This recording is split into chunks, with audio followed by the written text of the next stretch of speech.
So hello mga kamaray, sa mga kataniman dyan, mga ka-vegetables. So ito yung ating organic fertilizer na ginawa guys. No.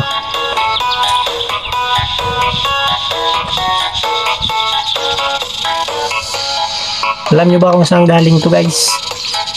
Kung anong ingredients ang ano nito, organic fertilizer na ginawa ko guys. So panoorin nyo ang video nito para makita nyo kung saan galing itong organic fertilizer na ginawa ko. Alright. So ayan guys, huwag kalimutan i-follow, like, i-share itong ating video para lagi kayong updated sa mga bago kong videos na gagawin. Thank you. Live na, live. So ayan guys, ito yung pinakaming ingredients ko sa tanim. So, ano ng itlog shell. So gagawin ko dito is dudurugin ko lang dito. Tapos lalagay ko sa tanim. Noon lang guys. Natin lang naman. So, para lahat na ano.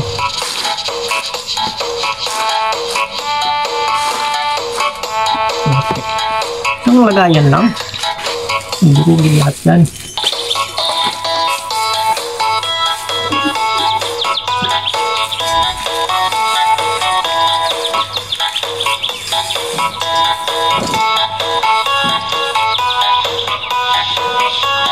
Okay. It's alright. Ang ganda natin. Parang flauta.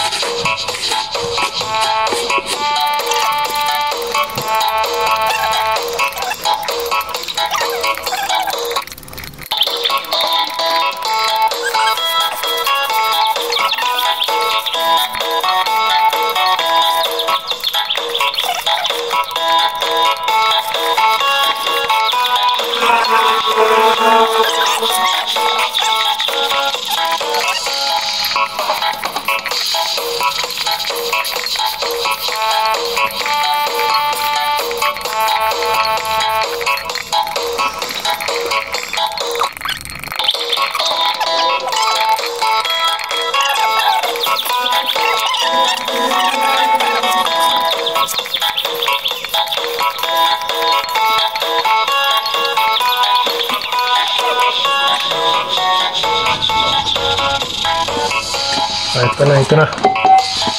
Ipakita ko sa inyo ha. Mikos-mikos natin ito eh.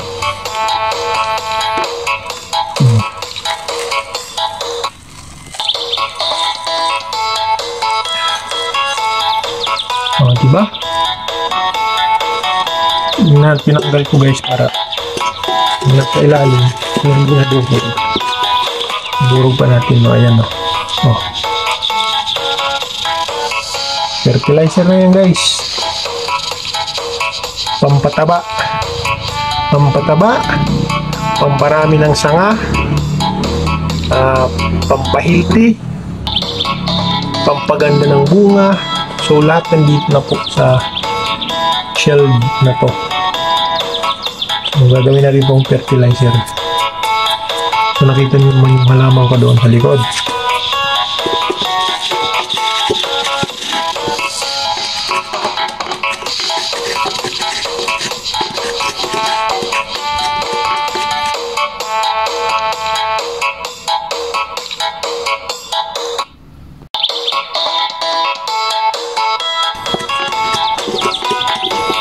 Okay, so alright guys.